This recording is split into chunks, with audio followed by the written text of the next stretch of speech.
अस्सलाम वालेकुम dear student. आज हमारा टॉपिक है वो क्या चीज़ है, molecular mass and formula mass. Molecular mass and formula mass हमने पढ़ा था लास्ट लेक्चर में अबाउट किस बारे में पढ़ा था हम। कंपाउंड देखें, एलिमेंट्स आपके पास मैटर किस फॉर्म में होता है, ये एलिमेंट्स की फॉर्म में होता है या फिर वो किस फॉर्म में होता है। हमने पढ़ा ये एलिमेंट की फॉर्म में होता है, ये कंपाउंड की फॉर्म में होता है, ये फिर किस फॉर्म में होता है, मिक्सचर की फॉर्म में। फिर हमने ये पढ़ा था कि जो कंपाउंड्स हैं ये दो तरह के होते हैं। एक होते हैं आयनिक कंपाउंड्स होते हैं, एक जो होते हैं वो क्या होते हैं, कोवैलेंट कंपाउंड्स होते हैं। आयनिक कंपाउंड्स कौन से होते हैं, जो आपको किस फॉर्म में मिलते हैं, आयंस की फॉर्म में मिलते हैं, वो कहते हैं आयनिक कंपाउंड्स। और कोवैलेंट कंपाउंड जो स्टूडेंट वो होते हैं जो आपको किस फॉर्म में मिलते हैं, एटम्स की फॉर्म में जो आपको मिलते हैं वो कौन से कंपाउंड होते हैं, कोवैलेंट कंपाउंड। जो आयंस की फॉर्म में मिलते हैं वो आयनिक कंपाउंड्स है, जो एटम्स की फॉर्म में मिलते हैं वो कौन से कंपाउंड्स है, कोवैलेंट कंपाउंड्स है। पीटी स्टूडेंट हमने ये भी पढ़ा था जो आयनिक कंपाउंड है उनको किससे ज़ाहिर किया जाता है, उनको ज़ाहिर किया जाता है किससे, फार्मूला यूनिट से। उनका क्या होता है, फार्मूला यूनिट होता है। और जो कोवैलेंट कंपाउंड होता है उनको ज़ाहिर किया जाता है किससे, मॉलिक्यूलर फार्मूला से। इनका क्या होता है, मॉलिक्यूलर फार्मूला होता है। ये जो होता है फार्मूला यूनिट होता है, ये आपको क्या बताता है, रेशो बताता है। किसके दरमियान, रेशो बताता है बिटवीन आयंस के दरमियान। ज़्यादा इसमें आयंस होते हैं, आयंस के दरमियान रेशो बताता है, असल तादाद नहीं बताता। ये आपको क्या बताता है, ये आपको क्या बताता है, एक्चुअल नंबर ऑफ क्या बताता है, एटम्स बताता है। ज़रा ये एटम्स के बारे में मालूमात देता है, ये आयंस ज़रा आयंस के बने होते हैं तो ये आयंस के बारे में मालूमात देता है। ये एटम्स के मिलकर बने होते हैं, वो एटम्स के बारे में आपको क्या देते हैं, मालूमात देते हैं। दूसरी बात डी स्टूडेंट, आज जो हमारा जो टॉपिक है वो है क्या चीज़, मॉलिक्यूलर मास है, और दूसरा कौन सी है, फार्मूला मास है। तो डी स्टूडेंट जो आपके आयनिक कंपाउंड्स होते हैं, आयनिक कंपाउंड्स, उनका फार्मूला क्या होता है, फार्मूला यूनिट, और उनकी मास को क्या कहते हैं, फार्मूला मास। क्या कहते हैं, फार्मूला मास। तो फार्मूला मास किसकी होती है, आयनिक कंपाउंड की होती है। और जो आपके कोवैलेंट कंपाउंड होते हैं इनका फार्मूला कौन सा होता है, मॉलिक्यूलर फार्मूला। फार्मूला उनका होता है मॉलिक्यूलर फार्मूला। इनकी जो मास होती है उसको क्या कहते हैं, मॉलिक्यूलर मास। क्या कहते हैं, मॉलिक्यूलर मास।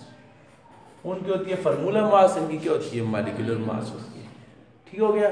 जो आपका एलिमेंट है, एलिमेंट की मिक्सचर, जो आपका एलिमेंट है, एलिमेंट को आपने क्या पढ़ा, किससे ज़ाहिर किया जाता है, सिंबल से।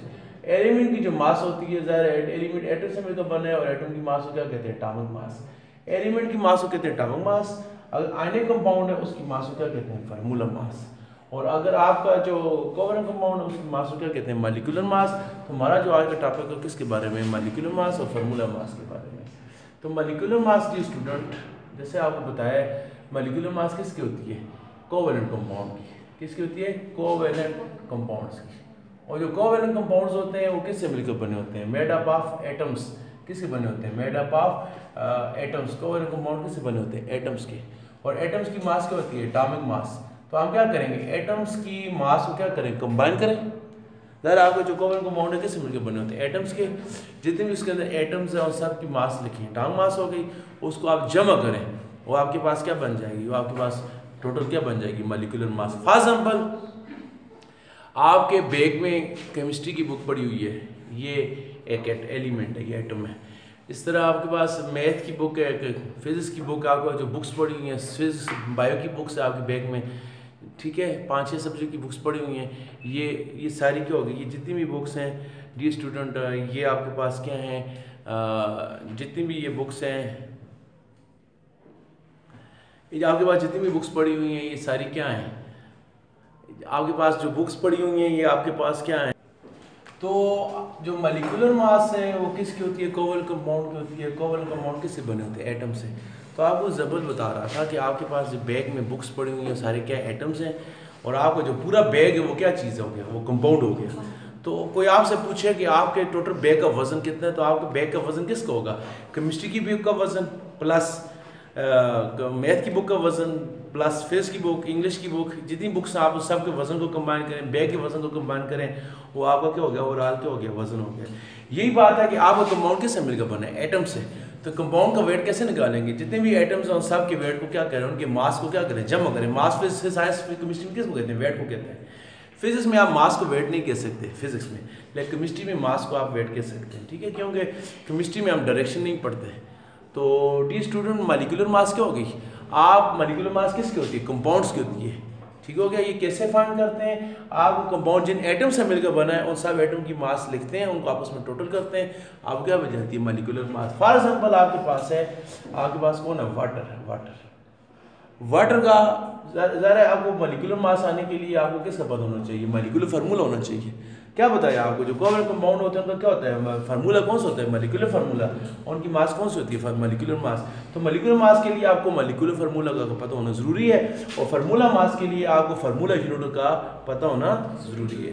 फॉर एग्जाम्पल आपके पास क्या है, आपके पास है जी वाटर है, तो वाटर कौन सा कंपाउंड है पहले डिसाइड करेंगे, आयनिक कंपाउंड है कोवैलेंट है। देखिए वाटर का फार्मूला H2O है, इसमें कोई आयन नहीं है प्लस माइनस, तो जिससे प्लस माइनस आपको नजर ना आए समझ दो कौन सा कंपाउंड है, कोवैलेंट कंपाउंड। कोवैलेंट कंपाउंड है, तो कोवैलेंट कंपाउंड है। अभी देखें इसके अंदर इसका ये क्या हो गया, मॉलिक्यूलर फार्मूला हो गया। हमने इसकी क्या फाइंड करनी है, मॉलिक्यूलर मास। तो कैसे करेंगे, वाटर कितने एटम से मिलकर बना हुआ है, 3 एटम से, 2 एटम इसमें हाइड्रोजन के हैं और 1 एटम किसके है, ऑक्सीजन का। तो HS को अलग लिख लिया, ऑक्सीजन को मैंने अलग लिख लिया। अब क्या करें, जैसे मैं आपको समझता है बैग का वजन कैसे निकालेंगे, सब बुक्स के वजन को कंबाइन करें, बैग का वजन आ जाए। ऐसा सब एटम की मास को जमा करें, आपको किसी मास मिल जाएगी, वाटर की मास। तो हाइड्रोजन की जो मास है डी स्टूडेंट कितनी होती है, आपको बताई थी, जो आपने पढ़ा रिलेटिव एटॉमिक मास सब एलिमेंट्स की आपको दिखाई है। हाइड्रोजन की जो रिलेटिव एटॉमिक मास है वो कितनी होती है, 1 होती है। ज़्यादा जो मास एटॉमिक मास का पूरा नाम क्या है, रिलेटिव एटॉमिक मास, क्योंकि हम कार्बन के 12 में के साथ कंपेयर करके हासिल करते हैं। तो मैं मशहूर एलिमेंट की रिलेटिव एटॉमिक मास यहाँ लिख लेता हूँ। हाइड्रोजन की होती है 1.007, लेकिन हम उसको यूजुअली क्या लिखते हैं, 1 ही लिखते हैं। इस तरह आपको लिथियम की जरूरत पड़ेगी, लिथियम की कितनी होती है, 7 होती है। लिथियम के बाद आपको जरूरत पड़ेगी कार्बन की होती है 12। कार्बन के बाद आपको जरूरत पड़ेगी नाइट्रोजन की होती है 14। मास ये क्या चीज़ है, मास को किस जाया करते हैं, ऐसे। और नाइट्रोजन की 14 है, ऑक्सीजन की कितनी होती है, 16 है। ऑक्सीजन के बाद फ्लोरीन की होती है 19 होती है, सोडियम की होती है 23। इस तरह मैग्नीशियम की डी स्टूडेंट होती है 24। और ये जो है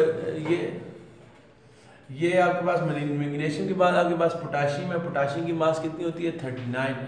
पोटाशियम की बल्कि पोटाशियम से मैग्नीशियम के बाद आपके पास एल्युमिनियम की होती है 27। और एल्युमिनियम के बाद आपके पास है ठीक है, एल्युमिनियम की होती है 27 होती है। एल्युमिनियम के बाद आपके पास क्लोरीन है, क्लोरीन की मास होती है 35.5। इस तरह आपके पास जो पोटाशियम है इसकी मास 39 होती है। कैल्शियम की मास आपके पास कितनी होती है, 40 होती है। आयरन की मास आपके पास कितनी होती है, 56 होती है। ये मुख्तलिफ एलिमेंट की मास है ये।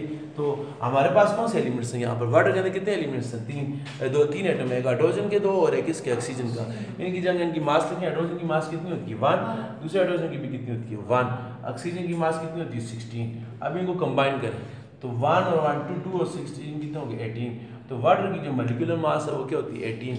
आप पढ़ चुके हैं एटॉमिक मास की यूनिट क्या होती है, AMU। तो मॉलिक्यूलर मास की यूनिट भी क्या होगी, AMU। इसको भी किस में ज़ाहिर करते हैं, ज़ाहिर मॉलिक्यूलर मास भी छोटी होती है, ग्रामों में मैयर नहीं हो सकती, इसको किस में मैयर करते हैं, AMU में क्या करते हैं, मैयर करते हैं। तो आपको मॉलिक्यूलर मास आप किसी भी एलिमेंट की फाइंड कर सकते हैं। आपको जब एटॉमिक मास फाइंड होगी तब आपको एग्जाम्पल्स बहुत सारी मैं करवाता हूँ यहाँ पर। फॉर एग्जाम्पल आपको कहा जाता है जी आप किसकी मॉलिक्यूलर मास फाइंड करें, C2H2। ये क्या है, गैस है, इसका नाम क्या है, एथाइलिन गैस है। ये गैस वेल्डिंग में इस्तेमाल होती है, गैस की वेल्डिंग जिससे करते हैं ये गैस होती है। कोई आपसे कहता है इसकी मास फाइंड करें, तो कैसे करेंगे, इसमें कितने कार्बन हैं, 2। आप इसको ऐसे भी लिख सकते हैं C+C। हाइड्रोजन कितने, 2 हैं, H+H। अब क्या करें, जितने भी एटम हैं सब की क्या लिखें, मास लिखें। कार्बन की जो मास है डी स्टूडेंट वो कितनी है, मैंने लिखी यहाँ पर 12 है। दूसरे कार्बन की मास भी कितनी है, 12 है। हाइड्रोजन की मास 1 है, इसकी भी 1 है। कंबाइन करें कितना है, 26 MU। ये भी आप इस तरीके से कर सकते हैं। कोई आपसे पूछता है बेंजीन की करें, बेंजीन का फार्मूला क्या है, C6H6। नाम क्या है इसका, बेंजीन। इसकी मॉलिक्यूलर मास क्या करें, फाइंड करें। तो फार्मूला क्या है, C6H6। तो डी स्टूडेंट्स में कार्बन कितने हैं, 6। हाइड्रोजन भी कितने हैं आपके पास, 6। आप डायरेक्ट इस तरह, एक तरीका तो ये है कि आप वो बच्चों की तरह अलग अलग करें। जैसे मैं इस तरह, एक तरीका तो मैं इस तरह भी लिख सकता हूँ, कार्बन 6 है तो मैं अलग अलग लिखूँ, 6। हाइड्रोजन 6 है तो मैं 6 अलग अलग लिखूँ। ये तो बहुत लंबी लग जाएगी, लेकिन इसमें आपसे गलती नहीं होगी। ठीक हो गया। अब क्या करें, जितने आइटम लिखे उनकी जगह उनकी मास लिखते जाएँ। इसकी कितनी है, 12। इसकी भी कितनी है, 12। इसकी भी कितनी है, 12। इसकी 6 की कितनी है, 12। हाइड्रोजन 6 आरे की कितनी है, 1। कंबाइन करें तो ये होगी 72 और ये 6 हो जाएगी, कितनी हो जाएगी, 78 78 MU। एक तरीका तो ये है, आप अलग अलग करें बच्चों की तरह जोड़, जिससे बच्चे नहीं पढ़ सकते होते तो वो अलग अलग करके आप पढ़ते हैं। दूसरा तरीका यार डायरेक्ट इस तरह लिखें, C6H6 है, कार्बन कितने हैं 6 और हाइड्रोजन कितने हैं 6, कार्बन कितने हैं 6 और हर कार्बन की मास कितनी है 12, 12 के साथ क्या करें मल्टीप्लाई करें, प्लस हाइड्रोजन कितने हैं 6, हर एक की मास हाइड्रोजन कितने हैं 6 है और हर एक की मास क्या है 1 के साथ क्या करें मल्टीप्लाई करें। तो एक कार्बन की 12 है तो 6 की कितनी होगी 72, एक हाइड्रोजन की 1 है तो 6 की कितनी होगी 6, 72 और 6 क्या हो गया 78। तो इसकी जो बेंजीन की जो मॉलिक्यूलर मास है वो कितनी है 78 AMU, कितनी है 78 AMU। इस तरह आपके पास कोई भी एलिमेंट्स हैं आप उनकी मॉलिक्यूलर मास क्या कर सकते हैं फाइंड कर सकते हैं। आपको कोई और केमिकल में देता हूँ उसकी मॉलिक्यूलर मास फॉर एग्जाम्पल हम फाइंड करते हैं। आपके पास क्या है जी मॉलिक्यूलर मास हमें दी जाती है, ये केमिकल है फॉर एग्जाम्पल C2H6 है, C2H6 ये इसका नाम क्या है, ये इसका नाम है इथीन, इसका नाम है। ये गैस है, ये फ्रूट को पकाने के लिए इस्तेमाल होती है, ये केला वगैरह कच्चा होता है, इसको ये गैस में से पास करते हैं वो पक जाता है। इसका फार्मूला क्या है C2H6, आपसे कहा जाता है ये मॉलिक्यूलर मास है। तो मॉलिक्यूलर मास कैसे फाइंड करते हैं, एटॉमिक मास को क्या करते हैं जमा करते हैं, क्या बन जाती है मॉलिक्यूलर मास। पहले देखिए इसमें कितने कार्बन है 2 और हाइड्रोजन कितने इसमें 6, तो 2 कार्बन है हर एक मास कितनी होती है 12, प्लस हाइड्रोजन 6 है हर एक की मास क्या होती है 1, 12 को 2 से करें 24 हो जाएगा, 6 को 1 से मल्टीप्लाई करना है तो 6 हो जाएगा, कितना हो जाएगा 30 AMU इसकी क्या है मॉलिक्यूलर मास। ठीक हो गया डी स्टूडेंट। इसके अलावा आपके पास केमिकल है, कोई भी केमिकल आप उसकी मॉलिक्यूलर मास फाइंड कर सकते हैं। फॉर एग्जाम्पल आपके पास केमिकल है Na4 होल ट्वाइस SO4, ये थोड़ा सा ये क्या है मैंने क्या बताया मॉलिक्यूलर मास के लिए आपको मॉलिक्यूलर फार्मूला पता होना चाहिए। तो ये अमोनियम सल्फेट है, इसका मॉलिक्यूलर फार्मूला क्या है Na4 whole twice. Na4 whole twice का मतलब क्या है Na4 कितनी दफ़ा है 2 दफ़ा, देखिए ना X2 Y3 का मतलब क्या है X 2 है और Y कितने हैं 3 है। तो Na4 होल ट्वाइस का मतलब क्या है कि Na4 जो है वो कितनी दफ़ा है 2 दफ़ा, आप इसको ऐसे भी लिख सकते हैं Na4 प्लस Na4 2 दफ़ा। ठीक हो गया, जिस तरह आप X2 को लिख सकते हैं ना X प्लस X, तो इस तरह Na4 होल ट्वाइस को 2 दफ़ा लिखेंगे Na4 प्लस क्या लिखेंगे SO4। ठीक हो गया डी स्टूडेंट। अभी आपके पास क्या है, आपके पास क्या है नाइट्रोजन और हाइड्रोजन ये आपके पास है।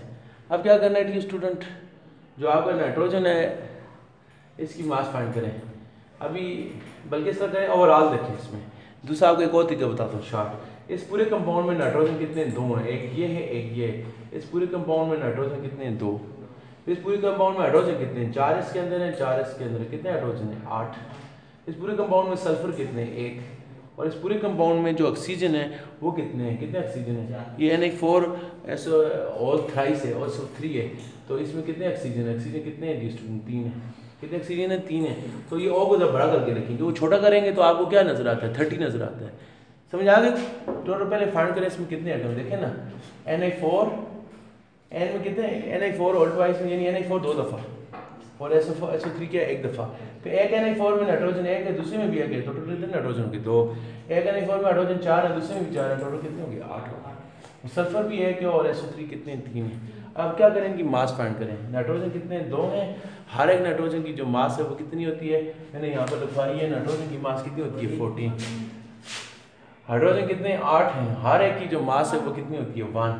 सल्फर 1 है, सल्फर की मैं भूल गया यहाँ पर नहीं लिखी, सल्फर की जो मास है वो कितनी होती है, सल्फर की मास होती है 32, सल्फर की मास कितनी है 32 है, प्लस ऑक्सीजन 3 है और हर ऑक्सीजन की मास कितनी है 16। ठीक हो गया स्टूडेंट। आप क्या करें इनको कंबाइन करें, 2 को 14 से करें कितना हो जाएगा 28, 8 को 1 से करेंगे 8 ही आएगा, इसको कितना आएगा 32, इसको 3 को 16 करके आएगा 48, इनको जमा करें 48 और 32 80 हो जाएगा, 80 और 88 हो जाएगा, ये आपके पास बन जाएगा 116। ये जो आपका कंपाउंड है इसकी मॉलिक्यूलर मास कितनी है 116। सीधी बात आप ये देखें इसका फार्मूला कितने है बस, और दूसरे इसमें कितने एटम्स हैं उस सब एटम की मास लिखें, उसको कंबाइन करें, वो आपके पास क्या हो जाएगी मॉलिक्यूलर मास। जैसे आपको मैंने बताया ना, फॉर एग्जाम्पल आपसे कहा जाता है आपकी पूरी क्लास का वजन कितना है, तो कैसे करेंगे, सब बच्चों के वजन को कंबाइन करें, ऐसे ही होगा ना। आपके पास पूरी क्लास है तो क्लास के एक बच्चे का वजन करें, वजन करने के बाद कंबाइन करेंगे पूरी क्लास का वजन है। तो ज़ाहिर यही बात किसकी है, कंपाउंड की है। कंपाउंड किससे मिलकर बना होता है, एटम से। आप सब एटम्स के वजन को क्या करें, कंबाइन करें, आपको क्या मिल जाएगा, पूरे कंपाउंड को क्या मिल जाएगा वजन। इसके बाद ये स्टूडेंट एक और केमिकल है, उसका नाम क्या है FeNO3 वोल्ट वाइस। ये आपके कोर्स में इसकी मॉलिक्यूलर मास फाइंड करें। तो तो पहले इसको क्लियर करें। इसका मतलब क्या है, Fe एक ही है, और NO3 ऑल्ट्राइज का मतलब क्या है, NO3 कितनी दफ़ा है, 2 दफ़ा। अगर 3 होता तो ये 3 दफ़ा, NO3 कितनी दफ़ा, 2 दफ़ा। मैं अलग अलग लिखता हूँ इसे। अब टोटल करें, इसमें कितने एटम है, Fe के कितने एटम है, 1। NO3 नाइट्रोजन के कितने एटम है, 1 इसमें 1 इसमें। कितने नाइट्रोजन है, 2। ऑक्सीजन कितने, 3 इसमें 3 इसमें। कितने ऑक्सीजन है, 6। तो ऑक्सीजन बड़ा करके लेकिन छोटा लिखेंगे, आपको क्या नजर आएगा, 60 नजर आएगा। तो क्या हो जाएगा, अभी एक आयरन है, आयरन की जो मास होती है जिस स्टूडेंट आपको लिखवाई ये 56 होती है। नाइट्रोजन की मास होती है 14, ये आपको याद करनी पड़ेगी। और ऑक्सीजन एक की मास कितनी होती है, 16 होती है। तो एक आयरन की 56 है तो एक की कितनी होगी, 56 ही है। और नाइट्रोजन 2 है, एक नाइट्रोजन की 14 है तो 2 की कितनी होगी, 28। ऑक्सीजन एक की 16 है, 6 की कितनी होगी, 96। इसको आप जमा करें, इसको जमा करेंगे आपके पास ये आएगा 180। ये जो आपका कंपाउंड है इसकी मॉलिक्यूलर मास क्या होगी, 80। आई समझ। तो मॉलिक्यूलर मास क्या करते हैं, आपका जो कंपाउंड है जिन एटम से मिलकर बना हुआ है, इन एटम की मास को आप क्या करें, कंबाइन करें, आपको क्या मिल जाएगी, मॉलिक्यूलर मास। इसी तरह आपकी एक्सरसाइज में ये क्वेश्चन दिया हुआ है केमिकल है बेंजीन का, मैं आपको बता चुका हूँ। बेंजीन के दिया हुआ C6H6। तो क्या तरीका है, बेंजीन में कितने कार्बन है, 6। ठीक है, ये एक्सरसाइज में short number question page number 39 पर है, शार्ट क्वेश्चन नंबर 4 है। तो बेंजीन 6 है, हर बेंजीन की मास कितनी है, 12। सॉरी, बेंजीन में 6 कार्बन है, हर कार्बन की मास कितनी है, स्टूडेंट 6 है। और बेंजीन में जो आपके हाइड्रोजन है वो कितने हैं, पहले देखें बेंजीन में कितने कार्बन है, देखें 6। कितने कार्बन है, 6। हाइड्रोजन भी कितने हैं, 6। तो 6 कार्बन है, एक की मास कितनी है, 12। 6 हाइड्रोजन है, एक की मास क्या है, 1। तो क्या हो गया, ये जमा करें, 6 को 12 से करेंगे 12, 72। एक 6 को 1 से करेंगे होगी 6, कितनी होगी, 78। ये क्या लिखेंगे, इस तरह दूसरे दिया हुआ आगे भाई इथीन में आप कर चुका हूँ, या आपको C2H6 का कर चुका हूँ। कार्बन 2 है तो 2 की मास कितनी है, 12 से मल्टीप्लाई करेंगे। हाइड्रोजन 6 है, उसकी मास क्या 1 है। तो 12 को 12 से कितना हो जाएगा, 24 हो जाएगा। ये 6 हो जाएगा, कितना आंसर आ जाएगा, 30 क्या आ जाएगा, आ जाएगा। ठीक है स्टूडेंट, क्लियर हुआ। इसके बाद क्या है स्टूडेंट, आपके पास केमिकल क्या है, एल्युमिनियम क्लोराइड, AlCl3। तो AlCl3 में कितने एल्युमिनियम है, 1 एल्युमिनियम है। और क्लोरीन कितने हैं, 3 है। आप इस तरह भी अलग अलग भी कर सकते हैं, इस तरीके से प्लस भी कर सकते हैं। 2 तरीके आपको बता दिए। और तीसरा तरीका भी है, एक तरीका क्या है, आप इस तरह लिखें, 1 एल्युमिनियम और क्या है, 3 क्लोरीन है। 1 एल्युमिनियम की मास कितनी है, 27। और 3 क्लोरीन की मास कितनी होती है, 1 क्लोरीन की कितनी है, 35.5। ये 30 से मल्टीप्लाई करेंगे 27, इसको इसके साथ मल्टीप्लाई करेंगे 35.5 को 3 से क्या करेंगे, क्या आएगा, 106.5। इनको आपस में जमा करेंगे, कितना बनेगा, 133.5। इसकी MU इसकी मास की आगे आगे। एक तरीका तो ये हो गया। दूसरा तरीका आप इस तरीके से भी कर सकते हैं, AlCl3 है, इसमें कितने एल्युमिनियम है, 1। इसमें क्लोरीन कितने, 3, एक साथ रखें। तो 1 एल्युमिनियम की मास कितनी है, 27। 3 इसकी कितनी है, 3 की मास कितनी है, 35.5। क्लोरीन की कितनी होती है, 35.5। तो 27 को 1 से करेंगे 27 है, 35.5 को 3 से करेंगे कितना आएगा, 106.5। जमा करेंगे कितना आएगा, 133.5। ये तरीके। और तरीके आप AlCl3 को ऐसे भी कर सकते हैं बच्चों की तरह। एल्युमिनियम कितने हैं इसमें, 1। क्लोरीन कितने हैं, 3। तीनों क्लोरीन को क्या करें, अलग अलग लिखें। तो इसकी मास कितनी है, 27। इसकी कितनी है, 35.5। इसकी कितनी है, 35.5। इसकी कितनी है, 35.5। तो इस सारों को जब जमा करें कितना आएगा, 106.5। और इसको कितना करेंगे, 27। फिर भी आंसर कितना आएगा, 1। तो आपको जो तरीका आसान लगता है उसमें करें। ठीक हो गया। एक ही आपको 3 तरीके से मॉलिक्यूलर मास फाइंड करने का तरीका बता दिया। आखिरी एग्जांपल लिखते हैं मॉलिक्यूलर मास की। आपके पास केमिकल है Fe2O3। ये किसको कहते हैं, जंग को कहते हैं। जंग किसको लगता है, लोहे को। लोहे का फार्मूला Fe है। जंग कब लगता है, जब लोहा ऑक्सीजन के साथ रिएक्शन कर लेता है, वो एक ब्राउन किस्म का केमिकल बन जाता है, फिर वो लोहा नहीं रहता। जंग याद रखें केमिकली, जब लोहे को जंग लग जाता है वो लोहा नहीं रहता। ये पता होना चाहिए, आप केमिस्ट्री के स्टूडेंट हैं। लोहे को जब जंग लग जाता है, लोहा फिर नहीं रहता, वो एक नया केमिकल बन जाता है। उस केमिकल का नाम क्या, आयरन ऑक्साइड। वो लोहा नहीं रहता। हमारे घर में भी कहीं स्कूल कॉलेज में कहीं भी लोहे को जंग लगा हुआ, फिर वो लोहा नहीं है, उसमें लोहे वाली बातें खत्म हो गई और नया केमिकल बन जाता है, उसका नाम क्या, आयरन ऑक्साइड। तो आयरन ऑक्साइड जो है, अभी डी स्टूडेंट इसमें आयरन कितने हैं, इसमें 2 आयरन है। क्या मान गई चल, एक ही आते बाहर है। इसमें आपके पास आयरन कितने हैं डी स्टूडेंट, 2 आयरन है। 2 आयरन है, इसमें कितने आयरन है, 2 है। और ऑक्सीजन कितने, 3 है। तो 2 आयरन है, एक आयरन की मास कितनी है, 56। ऑक्सीजन कितने हैं, 3 है। हर एक की मास कितनी है, 16। तो 56 को 2 से मल्टीप्लाई करें कितना आएगा, 112। और 16 को 3 से मल्टीप्लाई करेगा क्या आएगा, 48। 112 और 48 को जमा करेंगे कितना आएगा, 160। इसकी जो मास है वो कितनी है 160 क्या है mg है, कितनी है 160 mg है। ये ऐसे आप फाइंड करेंगे। ये हमने क्या पढ़ ली मॉलिक्यूलर मास, क्या पढ़ ली मॉलिक्यूलर मास। इसके बाद हम पढ़ते हैं क्या चीज़ formula mass. Formula molecular mass और फार्मूला मास फाइंड करने का तरीका क्या एक जैसे है, सिर्फ फ़र्क क्या है जो मॉलिक्यूलर मास होती है किसकी होती है कोवैलेंट कंपाउंड की, और जो फार्मूला मास होती है वो किसकी होती है आयनिक कंपाउंड की। तरीका क्या है सेम है। आपको बताया ना कि आपके पास मास होती है किसकी कंपाउंड की। कंपाउंड दो तरह के होते हैं, एक कौन से होते हैं मॉलिक्यूलर का आपने पढ़ा कंपाउंड, एक कौन से होते हैं कोवैलेंट कंपाउंड, और दूसरे आपके पास कंपाउंड कौन से होते हैं आयनिक कंपाउंड। जो कोवैलेंट कंपाउंड इनको किससे जाहिर किया जाता है आपने पढ़ा है, इनकी फार्मूले को क्या कहते हैं मॉलिक्यूलर फार्मूला, क्या कहते हैं मॉलिक्यूलर फार्मूला, और इनके कंपाउंड को क्या कहते हैं फार्मूला यूनिट, क्या कहते हैं फार्मूला यूनिट। फिर दूसरा आपने पढ़ा है जो आपके कौन कंपाउंड है इनके फार्मूले को क्या कहते हैं मॉलिक्यूलर मास, क्या कहते हैं मॉलिक्यूलर मास, और इनकी मास को क्या कहते हैं फार्मूला मास, क्या कहते हैं फार्मूला। कोवैलेंट कंपाउंड के फार्मूले को क्या कहते हैं मॉलिक्यूलर मास, मॉलिक्यूलर फार्मूला, और उसकी मास को क्या कहते हैं मॉलिक्यूलर मास। और ये आप आयनिक कंपाउंड की क्या कहते हैं फार्मूला यूनिट, और इसकी मास को क्या कहते हैं फार्मूला मास। तरीका क्या है वही है, सिर्फ क्या है जो कोवैलेंट कंपाउंड में आप क्या करते होते हैं एटम्स की मास को क्या करते हैं इकट्ठा करते हैं, आपको क्या मिल जाती है पूरी मास। तो आयनिक कंपाउंड किस समय का बना होता है आयंस से, आप आयंस की मास को क्या करेंगे इकट्ठा करेंगे, वो क्या बन जाए। तरीका वही है, सिर्फ क्या है कंपाउंड पर डिपेंड करता है। फॉर एग्जाम्पल आयनिक कंपाउंड हम पढ़ रहे हैं फार्मूला यूनिट पढ़ रहे हैं, तो आयनिक कंपाउंड की एग्जांपल क्या है NaCl, नमक खाने का नमक, इसका फार्मूला क्या है NaCl है। ये आयनिक कंपाउंड है क्योंकि इसमें सोडियम पर प्लस चार्ज है और क्लोरीन पर कौन सा चार्ज है माइनस। जब किसी एटम के ऊपर चार्ज आ जाए उसको क्या कहते हैं आयन कहते हैं, और वो जो कंपाउंड होता है उसको क्या कहते हैं आयनिक कंपाउंड। ये क्या है आयनिक कंपाउंड है, कौन सा कंपाउंड है आयनिक कंपाउंड। अभी इसको किससे जाहिर करेंगे फार्मूला यूनिट से, फार्मूला यूनिट क्या NaCl। अभी हमने इसका क्या फाइंड करना है, इसकी जो मास होगी वो मॉलिक्यूलर मास नहीं होगी बल्कि इसकी मास को हम क्या कहेंगे फार्मूला मास, क्योंकि ये क्या है फार्मूला यूनिट है। तो कैसे लिखेंगे वही तरीके है, आपको लिखवाई कि सोडियम की मास कितनी होती है 23, सोडियम की मास 23 है, क्लोरीन की मास होती है 35.5, ये आपको याद करनी पड़ेगी। दोनों को जमा करेंगे 58.5, यूनिट भी क्या होगी mu। तरीका भी वही है यूनिट भी वही है, सिर्फ फर्क क्या है अगर आयनिक कंपाउंड होगा तो हम उसकी मास को मॉलिक्यूलर मास नहीं कहेंगे, उसकी मास को हम क्या कहेंगे फार्मूला मास। अगर वो कोवैलेंट कंपाउंड है हम उसकी मास को क्या कहेंगे मॉलिक्यूलर मास। सिर्फ तरीका वही है, सिर्फ क्या है नाम चेंज, ठीक हो गया। इस तरह आयनिक कंपाउंड आपके पास और भी हो सकते हैं कि आयनिक कंपाउंड है आपके पास है CaF2, ये आयनिक कंपाउंड है CaF2, इसमें कैल्शियम पर कौन सा चार्ज है +2 चार्ज है, आयरन पर कौन सा चार्ज है माइनस चार्ज है। इसमें चार्ज आ गया, चार्ज वाले कंपाउंड को क्या कहते हैं आयनिक कंपाउंड। अब इसकी क्या फाइंड करेंगे, इसकी मास क्या होगी फार्मूला मास होगी या मॉलिक्यूलर मास, फार्मूला मास, क्योंकि इसका फार्मूला यूनिट है तो इसकी मास को क्या कहेंगे फार्मूला मास। इसमें कैल्शियम कितने हैं एक हैं, आयरन है आपके पास, फ्लोरीन कितने हैं दो हैं।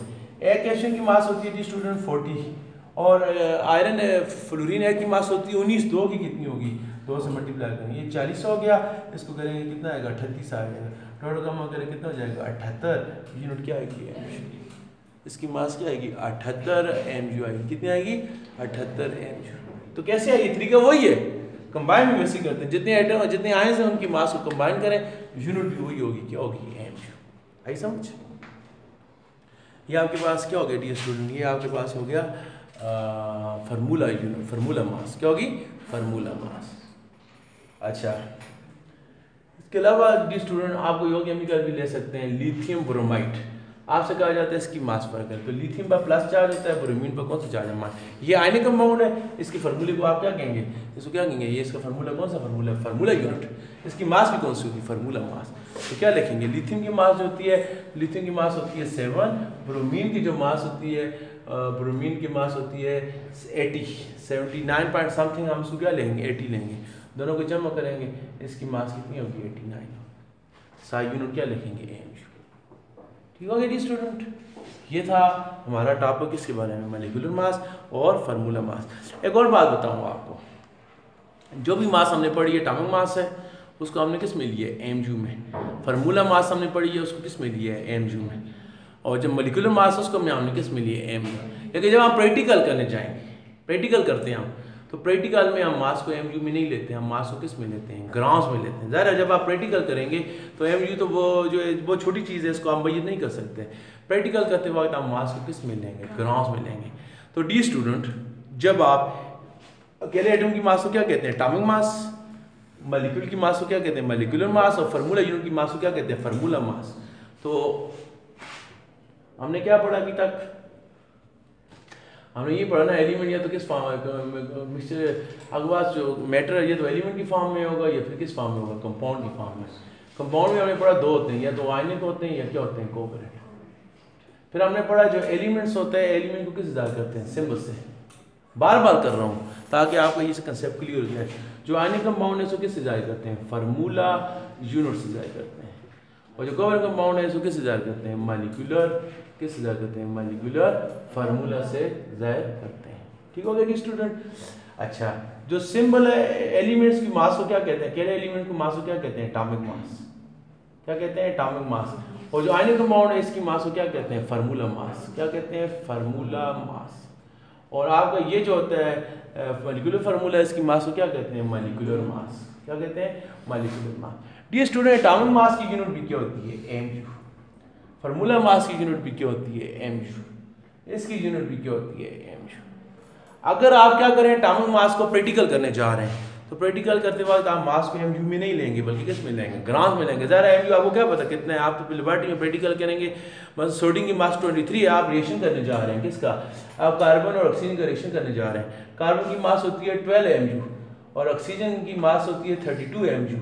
तो आपको टीचर कहते हैं प्रैक्टिकल करें, 12 mU आपको क्या पता कितना होता है, कर सकते हैं आपको क्या पता 32 mU कितना। mU तो बहुत छोटी चीज़ें हैं, वो तो हमने देखी नहीं है। हाँ, फिर जब एक्सपेरिमेंट करेंगे हम क्या करेंगे, इनको ग्राम मिलेंगे। कार्बन हम 12 mU की बजाय किस मिलेंगे, 12 ग्राम में लेंगे। और ऑक्सीजन 32 mU की बजाय हम किस में लेंगे, 32 किस में लेंगे, ग्राम में लेंगे। क्योंकि हमें ग्राम्स का पता है। डेली लाइफ में आप कौन सी यूनिट यूज़ करते हैं वजन के लिए, ग्राम करते हैं, ग्राम में हम करेंगे। तो डी स्टूडेंट, अगर आप किसी भी एटम की मास को mU की बजाय किस में लिखते हैं, ग्राम्स में लिखते हैं, फिर उसको आप कहेंगे ग्राम एटॉमिक मास। वैसे नाम क्या होता है, एटॉमिक मास। लेकिन अगर आप उसकी यूनिट चेंज कर लेते हैं, mU की बजाय क्या लिख लेते हैं, ग्राम लिख लेते हैं, उसका नाम क्या हो जाएगा, उसका नाम हो जाएगा gram atomic mass. For example hydrogen की मास कितनी है, 1.007। जब लिखेंगे इसके साथ यूनिट होगी तो ये इसकी कौन सी मास है, एटॉमिक मास है। कौन सी मास है, एटॉमिक मास है।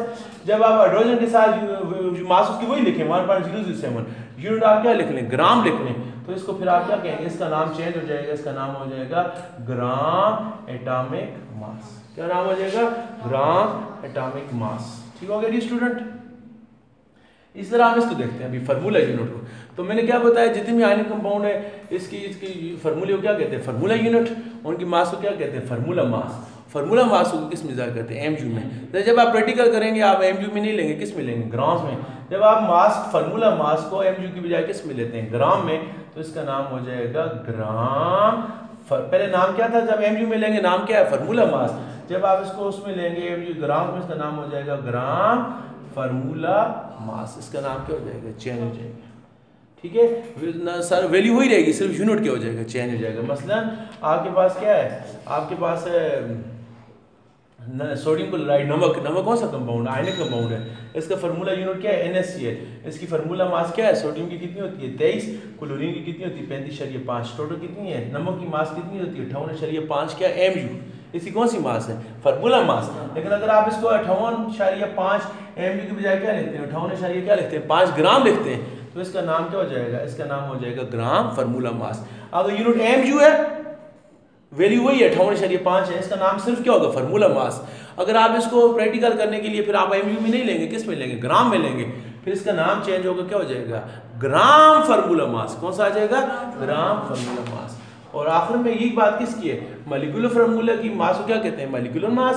और इसको हम फॉर एग्जांपल आपके पास क्या वाटर है, तो वाटर की मास कितनी है आपके पास, सॉरी mU में लेते हैं इसको। आप जब आप प्रैक्टिकल करने जा रहे हैं तो आप mU की बजाय यूनिट की मास किस में लेंगे, ग्राम्स में लेंगे। फिर इसका नाम वैसे जब इसको mU में लेते हैं तो इसका नाम क्या होता है, मॉलिक्यूलर मास का इसका नाम क्या होता है, मॉलिक्यूलर मास। अगर आप इसमें ग्राम में लेंगे इसका नाम क्या हो जाएगा, ग्राम मॉलिक्यूलर मास। मसलन पानी है, पानी की मास कितनी है, हाइड्रोजन की 2 है, ऑक्सीजन की 16, कितनी है 18 mU। 18 mU पानी की कौन सी मास है, मॉलिक्यूलर मास। लेकिन जब इसको मैं 18 mU की बजाय 18 ग्राम लूंगा लेबोरेटरी के अंदर प्रैक्टिकल करते वक्त, फिर इसका नाम मॉलिक्यूलर मास नहीं होगा बल्कि इसका नाम क्या होगा, ग्राम मॉलिक्यूलर मास। तो खुलासा क्या है, जब आप प्रैक्टिकल करने जाते हैं तो आप मास को फिर mU में नहीं ले सकते, फिर किस में लेंगे, ग्राम्स में लेंगे। अगर एटॉमिक मास को ग्राम में लेंगे उसका नाम क्या हो जाएगा, ग्राम एटॉमिक मास। वैल्यू वही रहेगी। मसलन ऑक्सीजन की एटॉमिक मास कितनी है, ऑक्सीजन की एटॉमिक मास 16 है, वो 16 ही रहेगा, सिर्फ यूनिट mU की बजाय क्या हो जाएगा, ग्राम हो जाएगा। अगर आप फार्मूला यूनिट की मास को एमजीयू की बजाय ग्राम में लिखते हैं, मतलब नमक की फार्मूला मास कितनी है 58.5 है, एमजीयू तो 58.5 की हो जाएगी, ग्राम हो जाएगी। ठीक है, तो एमजीयू की बजाय यूनिट आप चेंज करेंगे, सिर्फ यूनिट चेंज करेंगे, वैल्यू वही रहेगी, तो नाम के साथ क्या आ जाएगा ग्राम, ग्राम एटॉमिक मास, ग्राम फार्मूला मास, और ग्राम क्या है माइनिंग